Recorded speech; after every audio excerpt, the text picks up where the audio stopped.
მოგესალმებით თითოეულ თქვენთაგანს. უღრმესი მადლობა იმისთვის, რომ გამოწერდით ჩემი არხი, იმისთვის, რომ ალაიქებთ და აკომენტარებთ. ვინც არ მიცნობთ, გაგეცნობით, მე ვარ კატო. შეგახსენებთ, რომ პირადი დიაგნოსტიკისთვის და სანთლებისთვის და რიტუალებისთვის უნდა ვწეროთ პირად შეტყობინებაში მითითებულ ნომერზე, რომელსაც ვუთითებ ვიდეოების ქვემოთ ხოლმე. მინდა განსაკუთრებული მადლობა გადაუხადო იმ ადამიანს, რომელმაც დამიწერა კომენტარი ერთ-ერთ ვიდეოს ქვემოთ, რომ სანთლებით ისარგებლა და ძალიან კმაყოფილია. მადლობა და ძალიან მიხარია, რომ მოგეწონათ და დარჩით კმაყოფილი, იმიტომ რომ ყველაფერს ვდებ, რაც კი შეიძლება იყოს ჩემს ენერგიას დადებით და მაქსიმალურად ვცდილობ ხოლმე, რომ სანთლები, რომელსაც თქვენ ანთებთ, იყოს სიკეთისთვის დამუხტული და ძალიან მიხარია, როდესაც ესეთ უკავშირს ვიღებ ხოლმე. მადლობა კიდევ ერთხელ. რაც შეეხება დღევანდელ კაშხალს გავაკეთებ სამკუთხედ ურთიერთობასთან დაკავშირებით, მაგრამ მინდა რაღაცა პატარა დრო წაგართვათ და გითხრათ, ხშირად მაქვს ესეთი მომენტი, იცით რომ მიდევს რიტუალი მესამე პირების ჩახსნასთან დაკავშირებით და მინდა გითხრათ ესეთი რაღაც მესამე პირების კუთხით მეუბნებიან ხოლმე, რომ აიცით რა ვიდეოს ვუყურეთ და პირიქით ადამიანი უფრო წავიდა. ანუ ესე იგი თქვენ იყავით მესამე პირი, მიკითხია და იცით რა არ ვარ მესამე პირი და რაღაც. მე როდესაც ჩავეძიები ბოლომდე ხოლმე ამ სიტუაციას, მე თვითონ ვხვდებიან, რომ მართლაც მესამე პირები შეიძლება იყვნენ. ნახეთ როგორი მომენტია. ხართ ურთიერთობაში, ხო? ურთიერთობაში, ცოლქმრულ ურთიერთობაში.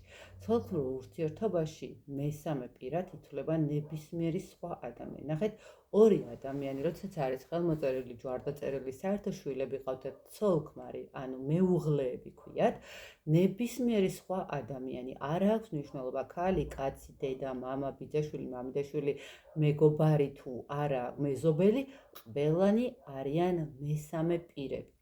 მაგრამ თუ არის სიტუაცია ესეთ მდგომარეობაში, რომ ხართ შეყვარებულები რაღაცა წლების განმავლობაში, მაგრამ გამოჩნდა სხვა ადამიანი მის ცხოვრებაში და თქვენ თვლით, რომ ის მესამე პირია და ჩამოსაშორებელია, გეტყვით, რომ სამყარომ შეიძლება თქვენ ჩაგთვალოთ მესამე პირად და რატომ? იმიტომ რომ თქვენ არ ხართ ოფიციალურად მისი მეუღლე. თქვენ ოდესღაც იყავით მისი შეყვარებული. თქვენ ოდესღაც გქონდათ რაღაცა საერთო მიზნები და სურვილები, თუნდაც 10 წლის განმავლობაში, თუნდაც 15 წლის განმავლობაში, მაგრამ ნახეთ, როგორი მომენტია. ის ადამიანი რო გაჩნდა, ესე იგი მესამე პირი, როდესაც ჩნდება ესე ჰაერიდან არავინ არ ჩნდება, ხო? ასე თუ ისე რაღაცა სიტუაცია იძაბება და მერე ჩნდებიან მესამე პირები, ხო? ძალიან იშვიათია, რომ ეხლა ვიღაცამ ქუჩაში გაიაროს, მე ეს ადამიანი მომწონს და დაადგეს და ჯადოები უკეთოს, ხო? და რაღაცა მაგითი დააპიროს თქვენი პარტნიორის წაყვანა, ხო? ესე არ ხდება ზოგადად. და როდესაც უბრალოდ ხართ შეყვარებულები და ადამიანის ცხოვრებაში გამოჩნდება სხვა ქალბატონი, სხვა ადამიანი, მამაკაცი, ხო, იმიტომ რომ ხშირად არის მამაკაცების ქალბატონის ცხოვრებაში ხდება მამაკაცი და მამაკაცებს აქვთ ეს განცდა ხოლმე. ამიტომ ვამბობ ესე. ნახეთ როგორი მომენტია. შესაძლებელია, რომ იმ მომენტში თქვენ ანუ თქვენ პარტნიორს, რომელსაც თქვენ ძალიან გიყვარს, რომელსაც ამდენი წელი შეალიეთ, ემოციურად იყოს დაკავშირებული იმ ახალ პარტნიორთან უფრო მეტად ვიდრე თქვენთან. შესაბამისად, თუ კი ის არის უკვე დაკავშირებული ახალ პარტნიორთან ემოციურად, თქვენ ითვლებით მესამე პირად სამყაროს. ანუ სამყარო ხედავს, რომ იმ ორ ადამიანს ემოციური კავშირი აქვს, იმ ორ ადამიანს ერთმანეთის მიმართ გრძნობები გაუღვივდათ და თქვენ ხართ მესამე პირები. შესაბამისად, რიტუალი იმუშავებს უკუღმა, ხო? შესაბამისად, რიტუალი ჩათვლის იმას სამყარო, რომ თქვენ ხართ ჩამოსაშორებელი და რა თქმა უნდა ჩამოგაშორებთ თქვენ. ნახეთ, თუ არის ისეთი მომენტი, როდესაც მაგალითად მოხდა ისე, რომ უბრალოდ ვიღაცამ ვიღაცა გაიცნო, ვიღაცას ვიღაცა მოეწონა, თქვენ ხართ ურთიერთობაში და ეს ადამიანი რეალურად თქვენი პარტნიორი რაღაცა თქვათ სასიყვარულო რიტუალებით მიაქცევნეს ყურადღება სხვა პარტნიორმა, ხო? რა თქმა უნდა, კი ბატონო, ის ჩაიხსნება, მაგრამ ამისთვის აუცილებელია ყოველთვის, რომ დარწმუნებული იყოთ, რომ თქვენს პარტნიორს არ აქვს რაღაცა ემოციური კავშირი იმასთან. თუნდაც დიაგნოსტიკის კუთხით მაინც ჩაატარეთ ხოლმე და გაარკვიეთ თუნდაც რამოდენიმე კითხვით, აქვს თუ არა იმ ახალ პარტნიორთან რაღაცა ემოციური კავშირი, თუ რაღაცა სხვა ძალებით არის თავზე მოხვეული ახალი პარტნიორი ამ ადამიანთან. ეს მაინც გაარკვიეთ და მერე უყურეთ ხოლმე ამ რიტუალს, იმიტომ რომ ძალიან ხშირია და სამწუხაროდ მერე ხდება ისე, რომ ამ სიტუაციით და ესეთი არასწორი რიტუალებით ხდება ხოლმე მერე დაბინძურება საკუთარი ენერგიების, ჩაკეტვა საკუთარი ბედის, არა მარტო იმ ადამიანთან, ვის მიმართადაც აკეთებდით თქვენ ამ რაღაცა ჩახსნას თუ მიბმას თუ არა აქვს მნიშვნელობა რას, აბსოლუტურად შემდეგ ხდება ისე, რომ ვერც ამ ადამიანთან ვერ ხდება ვერაფრის დაალაგება და სამწუხაროდ ვერც სხვა პარტნიორი ვეღარ შემოდის თქვენს ცხოვრებაში. ამიტომ ამას ძალიან დიდი მნიშვნელობა აქვს, რომ ზუსტად იყოთ დარწმუნებული, რომ მესამე პირი თქვენ არ ხართ ურთიერთობაში და თქვენ არ აზიანებთ არც თქვენს ენერგიებს და არც სხვის ენერგიებს, ხო? ანუ სხვის ნება სურვილის საწინააღმდეგოდ არ მიდიხართ, ხო? რა ზოგადად რა არის, ხო? ნეგატივი და ჯადოს გაკეთება, რომ ადამიანს არ უნდა და ძალით აიძულებენ რაღაცის გაკეთებას, ხო? შეიძლება სასიკეთო მდგომარეობაც სამწუხაროდ აღმოჩნდეს არა სასიკეთო და პირიქით უფრო დამაზიანებელი ესეთ შემთხვევებში. ამიტომ ამას აუცილებლად მიაქციეთ ყურადღება, რომ დარწმუნებულები იყოთ იმაში, რომ თქვენ არ ახართ მესამე პირები, რომ თქვენს მიმართ ამ ადამიანს ნამდვილად ისევ აკავშირებს ემოციები, ნამდვილად ისევ აკავშირებს ურთიერთობა და თქვათ რაღაცა ხელოვნური, რაღაცა ერთწუთიანი თუ ორწუთიანი თუ რაღაცა ხელოვნურად გამოწვეული მომენტებით არის ადამიანი არეული, ხო, ესე რომ ვთქვათ და იმიტომაც შეიქმნათ მესამე პირის პრობლემა თქვენს ურთიერთობაში. მოკლედ აი ეს ინფორმაცია მინდა და გცოდნოდათ. და კიდევ გეტყვით რამოდენიმე სიტყვით რიტუალებთან დაკავშირებით, ანუ ნახეთ რიტუალებს, როდესაც ვატარებ ხოლმე, მინდა რომ იცოდეთ, იმიტომ რომ ხშირად მეკითხებიან, რომ აი რიტუალებს როგორ ატარებთ. რიტუალებს, როდესაც ვატარებ, გააჩნია ვის რა რიტუალი სჭირდება, ხო, ვის წმენდის რიტუალი, ვის პირადი ურთიერთობების დაალაგების, ვის ფინანსური კუთხით, ну, ვის დამცავის გაკეთება.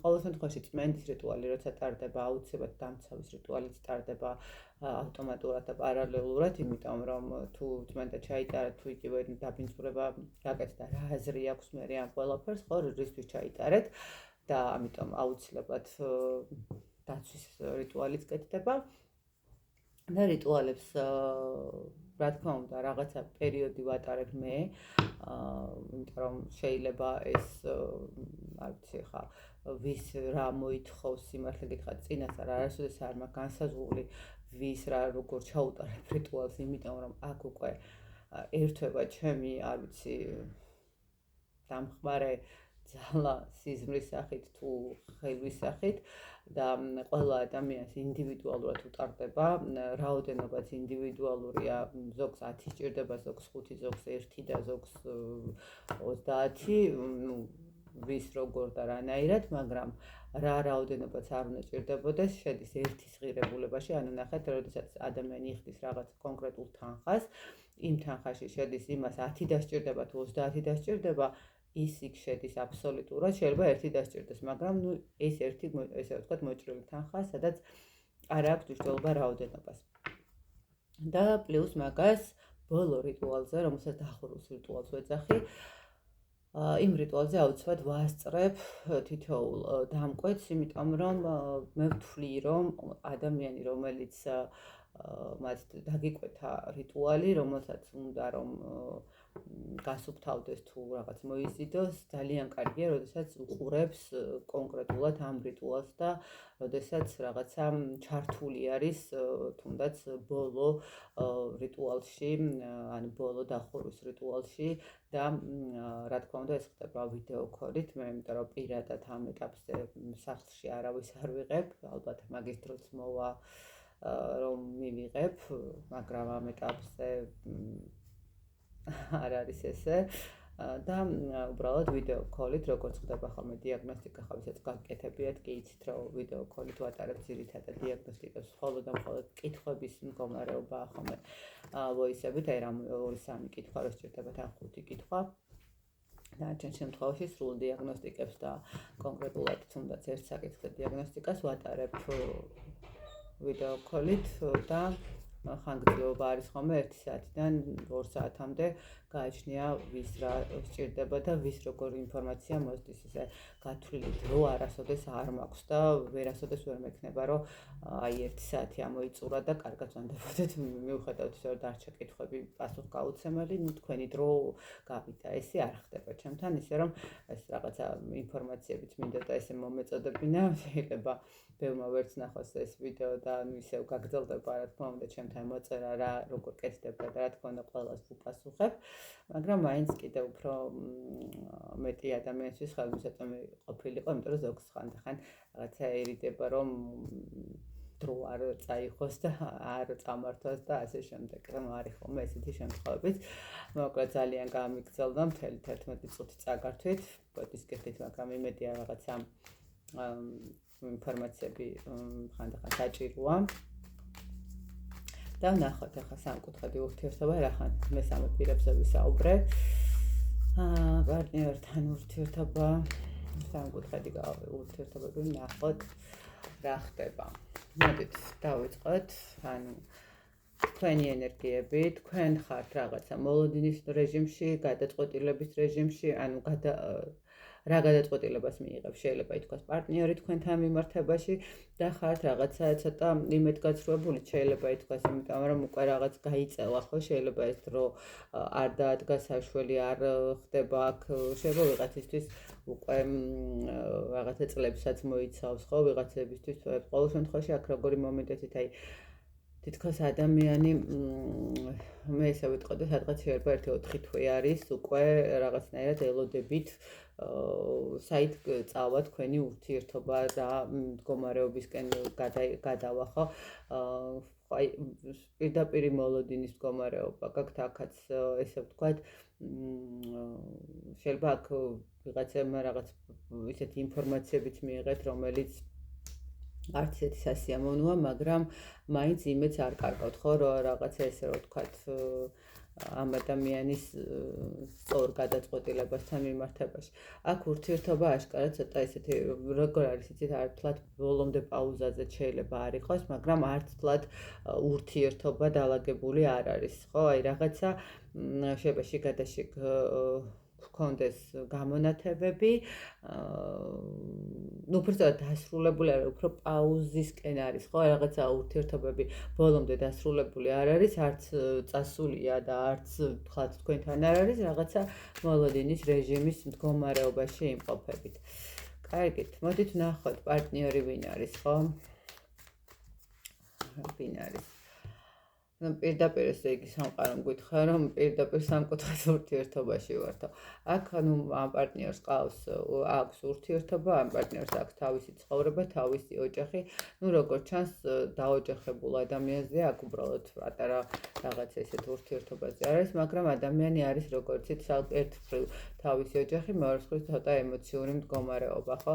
ადამიანი მე ვერ ვიტყვი რომ არ არის მოსიყვარული, არ არის რაღაც ესეთი თბილი, საკმაოდ თბილია, საკმაოდ მეოცნებია, შეიძლება რაღაც ძალიან რომანტიკულ სიტუაციებშიც კი გადაერთოს, მაგრამ ბოლომდე როგორც ჩანს აქ სიტუაცია არ არის, ხო? ანუ მე ეს ვერ ვიტყვი რომ ადამიანი არ იხარჯებოდა, ვერ ვიტყვი იმას რომ ადამიანი არ გაძლევდათ რესურსს. კი ბატონო, აქ ადამიანი საკმაოდ ისეთი შეიძლება მატერიალურადაც გეხმარებოდა, შეიძლება რაღაცა ემოციურადაც გეხმარებოდათ, ხო? რაღაც ისეთი დამოკიდებულება, ესეთი ურთიერთობა გქონდათ, რომ ერთმანეთთან ძალიან ესე არა მარტო პარტნიორული ურთიერთობა, არამედ მეგობრული ურთიერთობაც, მაგრამ ნუ აქ არის სამკუთხედის სიტუაცია, აქ არის მესამე პირები, აქ არის სხვა ურთიერთობა, რომელიც შეიძლება ითქვას უფრო ესეთი მყარი ურთიერთობა. ხო, აქ მე ესე ვიტყოდი, რომ აქ უფრო ოჯახი მქონე მამაკაც ვუყურებთ თუ ქალბატონს, ახლა ვინ უყურებთ, გადათარგმნეთ თქვენს პოზიციებზე, იმიტომ რომ ვიცი რომ მამაკაცებიც უყურებს ძალიან საკმაოდ ბევრი და მადლობა მამაკაცებს ამისთვის, იმიტომ რომ ძალიან იშვიათია, როდესაც ცა სჯერათ ხოლმე ხო, ხშირ შემთხვევაში არ ვუჯერავ ამბობე. აქ ურთიერთობაში, ძალიან ისეთი სიტუაცია. როგორც ჩანს, ელოდებით იმას, რომ თუ ადამიანმა დაგვირდათ, რომ რაღაცა წამოვიდეთ სახლიდან და ოჯახიდან და აგირჩევდათ თქვენ, ელოდებით მის არჩევას ხო აქ რაღაცა, მაგრამ როგორც ჩანს, აქ ადამიანი დიდად არც ჩქარობს არანაირი გადაწყვეტილების მიღებას, პირდაპირ ესე შეიძლება ითქვას, არანაირად არ ჩქარობს იმასაც, რომ ან ბოლომდე გაგიშვათ, ან უბრალოდ რაღაცა თქვენს მიმართაც თქვენსკენ გადმოდგას ნაბიჯი. კარგით, მოდით ვნახოთ. ეს ადამიანი როგორ გრძნობს თავს იმ მესამე ადამიანთან, ანუ მის ოჯახთან, როგორც ასეთი თავს. ნახეთ, ერთის მხრივ შეიძლება ითქვას, რომ თავდაყირავთ გავართ და გაყინულია ყველაფერი და არაფერი არ იწვის წინ, მაგრამ მეორეს მხრივ შეიძლება ითქვას, რომ ძალიანაც კარგად გრძნობს თავს და ძალიან სტაბილურად და ჰარმონიულად, ხო? მე ესე გეტყოდით, რომ არ ვიცი რატომ მოდის ეს ინფორმაცია, მაგრამ მე ესე ვიტყოდი, რომ ძალიანაც ჰარმონიულად გრძნობს იქ თავს და არც არაფერი არ არის გაყინული და სასწაულ მდგომარეობაში. პირიქით, აქ მე ესე ვიტყოდი, რომ ადამიანები აქ მაქსიმალურად თუ აქამდე რაღაცა პრობლემატური სიტუაცია ქონდათ, ეს ადამიანები განთავისუფლდნენ, ანუ მათ ურთიერთობაში რაღაცა გამონათება, რაღაცა გალღობა დაიწყო პირიქით ურთიერთობის და ჰარმონიისკენ წასვლა, ისე რომ აქ ესეთი სიტუაცია აქვთ მათ მესამე პირებთან, რომ ჰარმონიულ სიტუაციაში მიდის მათ ნებაც ანუ აქ მე მგონი როგორ არის, იცით, რომ იქ მეორე სივრცეში ადამიანს რაღაცნაირად ახალი მეორე სუნთქვა გაეხსნა რო არის, აი ზუსტად ეს მომენტი არის, ხო? რაღაცა განთავისუფლდნენ, რაღაცა თავიდან იწყებენ, რაღაცა, ვიღაცისთვის შეიძლება ესეთი მომენტი იყოს, რომ როგორც ხდება ხოლმე, ხშირია ხოლმე ესეთი მომენტი, რომ იცი რა, წლებია აბსოლუტურად არანაირი კომუნიკაცია არ აქვს, არანაირი ურთიერთობა არ აქვს, თუ მეტეს საწოლის მდგომარეობა, მაგრამ საოცრება ბავშვს ელოდებიან, ხო? ანუ ცოტა ისეთი მომენტია. შეიძლება ითქვას, რომ აქ რაღაცა მომენტში შეიძლება ეს მომენტიც არის რაღაცა ახალი, ვიცი, ახლა შეეძინათ ბავშვი, ან თავიდან გამოაფხიზლა სიტუაცია. ყოველ შემთხვევაში აქ აშკარად ურთიერთობა განახლებას იწყებს, ხო? აქ ადამიანი რაღაცა სხვა ნაპირისკენ მიდის, აბსოლუტურად სხვა მიმართულებით მიდის.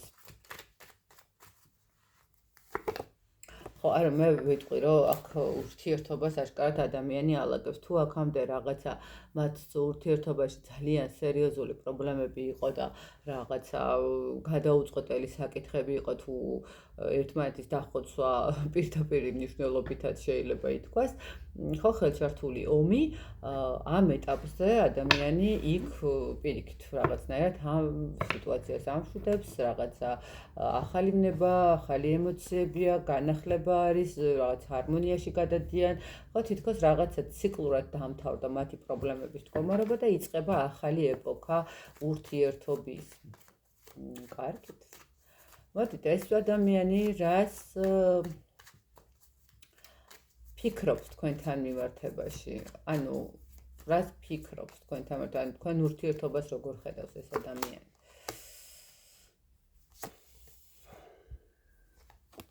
წასვლას. როგორ ხედავს ეს ადამიანი? ეს ადამიანი თქვენი ურთიერთობიდან ფიქრობს წასვლას. უბრალოდ ფიზიკურად არც გამოვეხა იქ ესე დალაგებული სიტუაცია, მე აქ აირიოს, ცოტა ესეთი მომენტი. აქ ადამიანი ჯერ ბოლომდე შეიძლება არ არის გადაწყვეტილი, მაგრამ ადამიანი გადაწყვეტილებას იღებს წასვლასთან მიმართებაში. გაუშვას ეს ურთიერთობა. ადამიანი უფრო მეტად და მეტად გაცივდება, ხო, ფიქრობს იმას, რომ თქვენთან ეს ადამიანი კი ძალიან კარგი იყო, კი ძალიან გაათბეთ, კი ძალიან დიდი ისეთი ემოციები მიეცით, მაგრამ ამ ადამიანის მდგომარეობა, როცა დაიწყო ურთიერთობა, შეიძლება ითქვას იყო რაღაცა მიზანმიმართული ურთიერთობა, ხო, როდესაც სადღაც გვაქვს პრობლემები და უბრალოდ გვინდა რომ ჩვენი ემოციები სადღაც დავცალოთ, ხო, უბრალოდ გამთავისუფლდეთ, მოვყვეთ რაღაც ყველგან ყველაფერს ვერ მოვყვებით, ამდენ გჭირდება ესეთი ადამიანი, რომელსაც რაღაცა დავეყრდნობით, ვენდობით, ემოციას მოგცემს და ასე შემდეგ. ამ ადამიანმა შეიძლება ითქვას ურთიერთობის დროს თუ დაიწყო თქვენთან ურთიერთობა იმისთვის, რომ ემოციები შეევსო და ეს ადამიანი თავიდანვე იყო გონებრივად, ანუ გონებით ხო, განსაზღვრული დოგმატური ურთიერთობით, ხო, ну, რა თქმა უნდა, წყვიტავს იმას, რომ თავიდანვე ესე იყო სიტუაცია და მოდი მოვიდა დრო იმის, რომ დასრულდეს აქ ურთიერთობა, ეს რაღაცა ესეთი მომენტი არის. რას ფიქრობს კიდევ და მე ესე ვიტყვი, რომ ადამიანი ფიქრობს, რომ მისთვის მნიშვნელოვანია ოჯახი, ამიტომ თქვენთან ურთიერთობა უნდა დასრულდეს. ანუ მისთვის ოჯახური სიტუაცია ბევრად მნიშვნელოვანია და მას შიშიც აქვს იმის, რომ რაღაცა პრობლემა არ შეიქმნეს, ამიტომ ყველანაირად ეცდება, რომ თან იცით რა მომენტი აქვს, შეიძლება ითქვას, რომ ის მომენტიც არის, რომ ადამიანს კონდეს იმის შიში, რომ ეხა დაალაგებულ ურთიერთობაში თქვენ არ მოქმედოთ ისეთი რაღაცა, რაც მას ხელს შეუშლის ბედნიერებისკენ, ხო, და არ მოიქცეთ ისე, რომ აქ ურთიერთობაში მათ შორის ჩადგეთ, ხო, მათ შორის რაღაცა ისეთი რამე გააკეთოთ, ხო, რა ვიცი ხა ვის შიშია, ვინ თქვათ მივიდეს და სტერილი მიწეროს, ვინ შეიძლება სახში მიუვარდეს, ну, ანუ შეიძლება სულაც არ ხართ ამის გამკეთებელი, მაგრამ ну, ადამიანი მაინც ფიქრობს ამას, რომ ეს ყველაფერი მისი წასვლა უნდა იყოს იმდენად რაღაც ესეთი კარგად გათვლილი წასვლა, რომ მის ოჯახს არ შეექმნას პრობლემა და მის ცხოვრებაში რაღაცნაირად მესამე პირი, ანუ ესე უფრო მკვეთრად არ გამოჩნდეთ, ხო, რაღაცა ეს მომენტი აქვს. კარგით, მოდით ვნახოთ, რას გეგმავს კი არა და რას ფიქრობს იმ ურთიერთობაში, იქეთ მეორე მხარეს, რას ფიქრობს იქეთ ურთიერთობაში. რომ უნდა დაიცვას ყველაფერი, რომ უნდა დაიცვას თავისი ხაზები, რომ უნდა დაიცვას ეს ოჯახი და იმოქმედოს წინ წავიდეს, წინ განვითარება მის ეს ურთიერთობას მაქსიმალური კუთხით, თუ აქამდე ჯვარი არ ქონდათ დაწერილი, ჯვარიც დაიწერონ, აქ ადამიანი თვლის, რომ უნდა მისცეს ამ ურთიერთობას უფრო მეტი შანსები, უფრო მეტი ძალა მოიკრიბოს იმისთვის და იბრძოლოს ამ ურთიერთობის გადარჩენისთვის. ну, არ ვიცი ხა რატომღაც ისე მკაფიოდ რატო. ну, აქ აქტიური ფაზის მდგომარეობა არის, ადამიანი ცდილობს, რომ აქტიურად იყოს იმ მეორე ურთიერთობაში, მაქსიმალურად ჩართული, მაქსიმალურად დაიცვას ეს ურთიერთობა, პასუხისმგებლობებიც კი აიღოს იმაზე მეტი, ვიდრე შეუძლია თქვათ, ხო, რაღაცა მომენტში აქ განახლების მდგომარეობა არის თანგანწირვის ფასადო, ესე შეიძლება ითქვას. კარგით, მოდით, აბა რა გეგმები აქვს კი არა და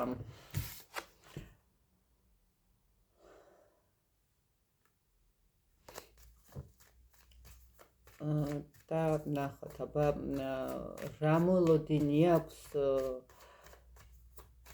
თქვენთან ურთიერთობაში, რა მოლოდინი აქვს თქვენთან ურთიერთობაში, რომ ყველაფერს ძალიან ადეკვატურად მიიღებთ, ძალიან ისეთი გააზრებულად მიიღებთ, მაინც მიუხედავად რომ შიში აქვს, მაინც მოლოდინი აქვს, რომ ერთადერთი მოლოდინი კიდე იცით რა მომენტია, რომ შეიძლება ადეკვატურად მიიღოთ, მაგრამ აქ მე ესე ვიტყოდი, რომ თუ ეს ადამიანი მატერიალურად საკმაოდ მყარად დგას, შეიძლება რაღაცა მოსთხოვოთ და ну ადამიანს მოსთხოვოთ, რომ უზრუნველყოს რაღაცა სიტუაციები. ну ყოველ შემთხვევაში თვლის მოლოდინი აქვს იმის, რომ შეიძლება თქვენ აქ მოსთხოვოთ. ну არ ვიცი, აშკარად აქ უფრო მატერიალური კუთხით მიდის ეს ადამიანი, რაღაცნაირად მოსთხოვოთ, რომ დროებით მაინც თუ ეს რაღაცა მისთვის თქვენთვის და არ ვიცი, რატო აქვს ეს მოლოდინი ამ ადამიანს თქვენს მიმართ, შეიძლება სულაც არაფერიცაც ანუ პირიქით უანგაროთ იყოთ ხო ადამიანთან, მაგრამ აშკარად აქ რაღაცა ცოტა ისე უყურებს ამ სიტუაციას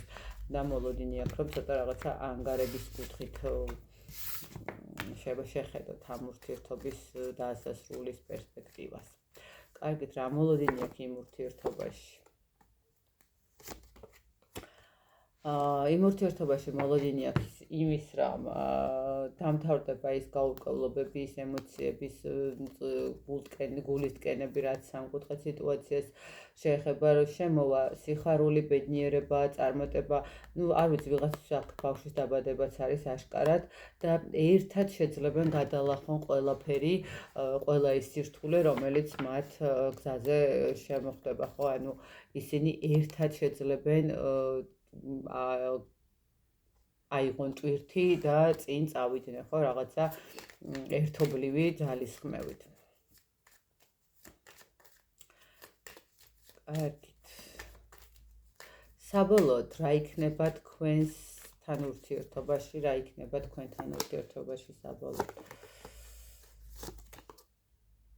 იცით რა არის აქ თუ თქვენ ეს ადამიანი ვერ გაუშვით ან არ გაუშვით, იქნება რაღაც მომენტში მისვლა-მოსვლის მდგომარეობა, ანუ რაღაცა აიწონა-დაიწონას რაღაც ანუ ნახეთ როგორი მომენტი საბოლოო ჯამში ჯერჯერობით ეს ადამიანი შეიძლება ვერც მიიღოს გადაწყვეტილება ესე წასვლის, მაგრამ ყოველ შემთხვევაში არც მოვა და არც წავა, არც ანუ შეიძლება ითქვას მე ესე გეტყვით, რომ აქ შეიძლება ადამიანი ფიქრობდეს იმას, რომ თქვენ თვითონვე დაასრულოთ ეს ურთიერთობა და შექმნას ისეთი პირობები, შექმნას ისეთი მდგომარეობა, როდესაც თქვენ თვითონ იტყვით, რომ ნუ წადი თავი დამანებე, არაფერი არ მინდა შენი და საერთოდ ჩემ ცხოვრებას მივხედავ, ხო, იმიტომ რომ უკვე გაუსაძლისია და აუტანელია ეს დღეს მოდიხარ, ხვალ მიდიხარ და ასე შემდეგ, ხო, ნუ რაღაცა ეს საქანელაზე ყოფნა,